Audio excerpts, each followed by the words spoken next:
What we wanted to do is build on Jeff's talk and share with you some of the findings of our report. And the reason we actually went about doing this report, like Fred said, was a lot of our clients, a lot of people like yourselves were coming to us and saying, look, we're seeing this growth in Africa. We wonder, one, what is it caused by? And two, how sustainable is it? Is it going to be another boom and bust cycle? And actually, as McKinsey, we didn't have a perspective. So about a year and a half ago, we invested in developing our own perspective and put out this report, which you have. It's actually been extremely well received around the world, which we're very proud of. And like I said, unbeknownst to us, we were nominated for an award. And we actually won the award, which is for the initiative that best promoted Africa as an investment destination last year. So what I wanted to do is just share the highlights of the report with you, then open it up for Q&A, and encourage you all, if you haven't yet, to actually read a copy of it. So just quickly, 4 key messages. Actually, the first 2 are very, very aligned with Jeff's talk. One is, looking back, Africa has been the 3rd fastest growing region in the world. And it's really because something fundamental has changed. So we're going to focus in this section around, what are the fundamentals that have changed across Africa. It's not just resource prices. The second is if you then take a forward-looking perspective and look at some of the global trends affecting the world and affecting Africa, on some of the local trends in Africa, we as McKinsey believe that there's the prospects for growth are actually quite strong looking forward. But again, as we've always mentioned, it's 54 countries, so you have to think about it a bit differently. So we have a framework to how to think about these countries, and that's the 3rd section. And the 4th one, which is very relevant to our clients. And coming out of this, like Fred said, we could spend the rest of our time traveling around, sharing this with our clients. And we do this because we think it's important to share the Africa story. And we've been to China, we've been to Japan, to Korea, many places in the US, to Europe. And this is something that clients are looking at a lot, right? There's an extra $1 trillion of opportunity over the next 10 years in Africa. So we looked at 4 sectors. Those sectors account for about $1.6 trillion in revenue today. And that's going to grow to 2.6 over the next 10 years. So an extra $1 trillion, and the question is who's going to capture that and how. So we'll go quickly through the findings. This just shows you the growth. Jeff spoke about it. We're averaging about 5.5% growth now. And this is across all 54 countries. In the midst of the recession in 2008, 2009, Africa was one of two regions that grew positively. We grew at 1.5%.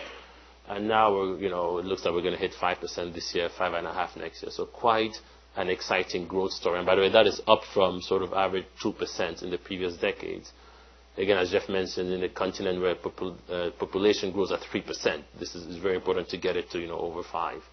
And as a result, it was the 3rd fastest growing region in the world. Now, if you start to unpack that and look at it, this is from a country perspective, and this is the 30 countries that account for 97% of Africa's GDP.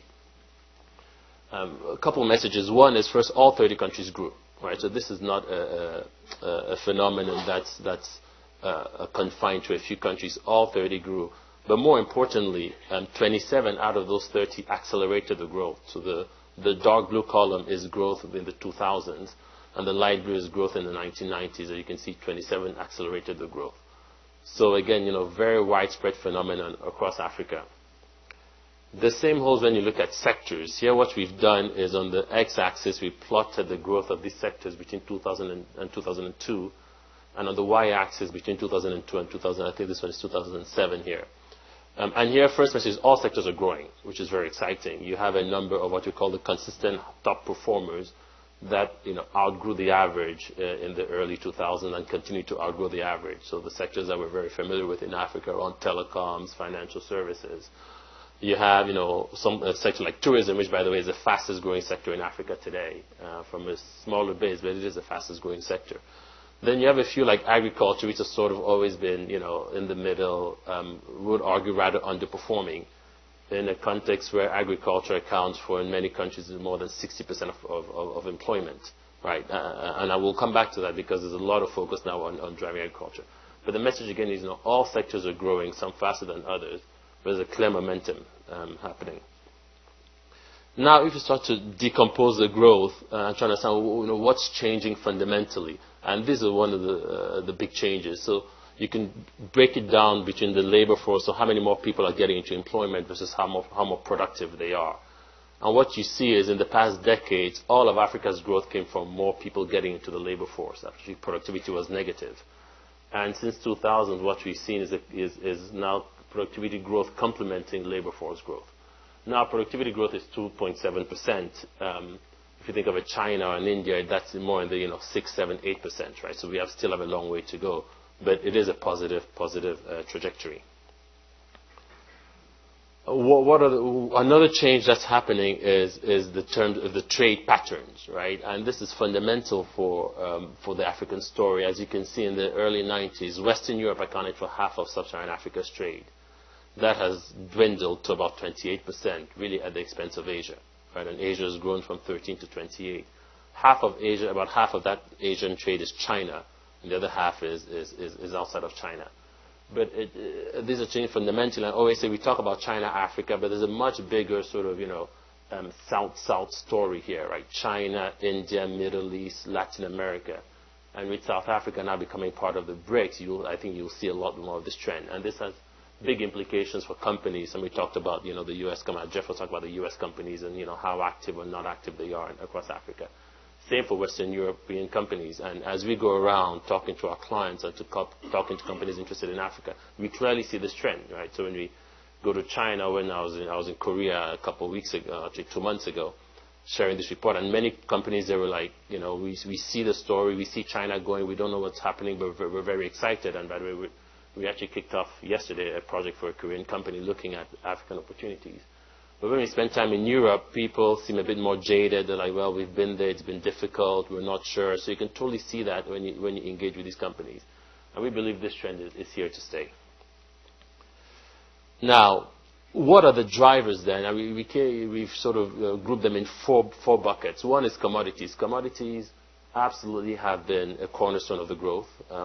We used to do a poll in each of these sessions around what people believe in this period when resource prices increase significantly, when Africa has grown about 5.5% on average, we know resource prices have skyrocketed.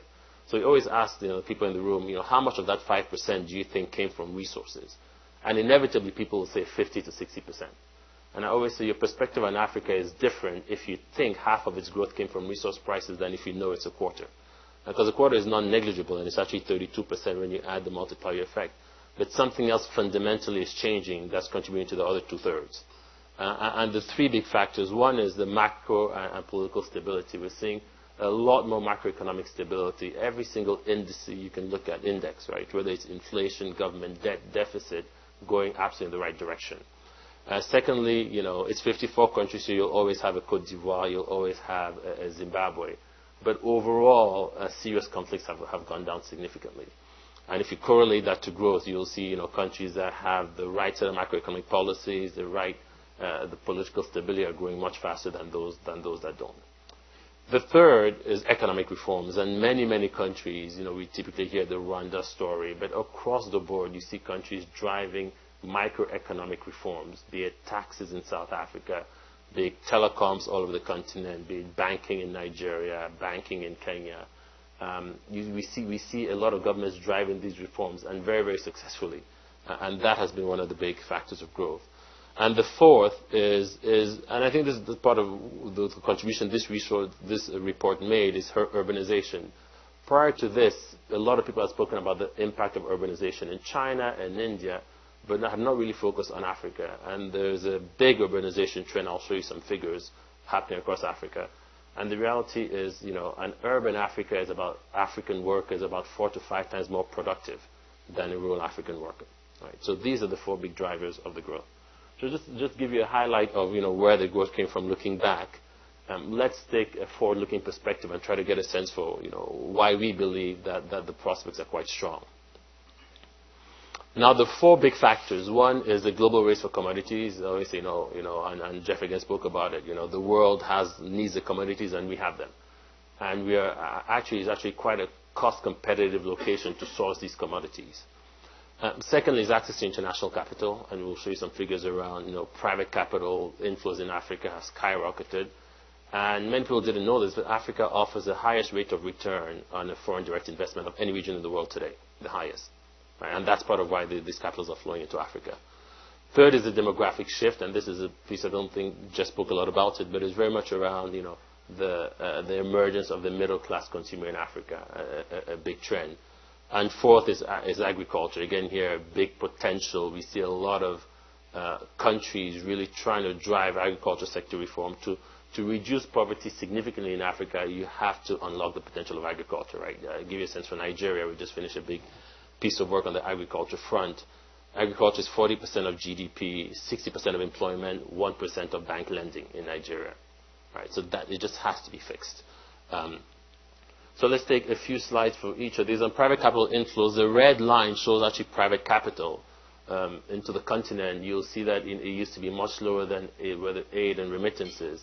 And it has, again, skyrocketed. It hit about a peak of, I think, $82 billion in 2008 or so. It's about $60 billion in FDI last year. And the reason you see that is because of this. The red line is the returns on FDI in Africa. And as you can see, it's gone from the lowest to the highest in the world. And there are a number of reasons for that. One is pent-up demand for many of these services across the continent. And two is, as many of you know, doing business in Africa can be quite challenging. But if you get it right, you can literally print money. Right? So obviously, a lot of my multinational clients, when we travel around the world to tell the Africa story, tell us, not to be too positive out there because they want other companies to stay in the home market, not come to Africa, and they'll stay and make money. And that's partly what's happening. But I always give the example of MTN in Nigeria. MTN is a big wireless operator across 21 countries in Africa and the Middle East. They're I think the fifth largest mobile operator in the world. Nigeria, they came out of South Africa. Nigeria is now the biggest market. In Nigeria, there are 5,500 base stations. And in that country, there's a big power problem, right? So they have to have a generator attached to each of these base stations. That generator needs to be fueled. So they have trucks driving around the entire country, putting fuel in generators every day. If you look at the cost, the diesel cost, the fuel costs are the largest costs that they incur in that country. Despite that, they make 60% margins in Nigeria, right? They made over $1 billion profit in Nigeria. Right? And there's reasons, and it's because people need these services. Not very many people are going to come in and offer it. It's quite challenging. But once you get the business model right, I'm sure Alex Co can talk about the Coke story. Once you get the business model right, you can do very, very well across the continent. Urbanization, again, I spoke about that. It's a clear trend. About 90 million Africans have moved from rural regions to the urban cities over the last 10 years. Of course, Nigeria is a big, accounts for a big portion of that. But many other countries, DRC, Sudan. And like I said, the urban African worker is 4 or 5 times more productive than the rural worker. Interesting things, for example, that as we uncovered as we did the research, by the way, we didn't know, right? Africa is more urbanized than India today, about 40% urbanized versus 30% in India, and not far from China. We all have about 1 billion people. And people tend to think about Africa as, remote, very rural. The reality is there are 52 cities in Africa with 1 million people or more, same as in Europe, right?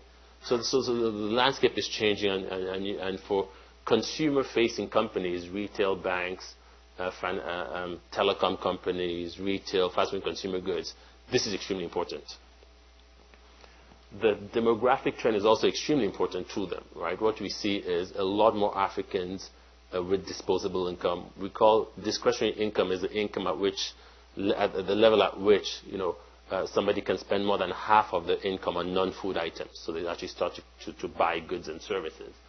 And as you can see, those numbers have grown in terms of households, about 60 million in Africa to 85, projected to be over half of Africa's households by 2020 will have discretionary income. And so private equity firms are hugely excited about this. And that's why I always say in the last year, we as McKinsey have done 5 or 6 due diligences for private equity firms looking to buy companies in Africa. And they've all been in the consumer-facing space. They've all been either in telecoms, banking, retail, fast-moving consumer goods. Because people are trying to benefit from this trend. And this is just early days, right? So if you think of GDP continuing to grow, if you can manage population growth, GDP per capita will grow, disposable income will continue to grow. And this is a very fundamental trend.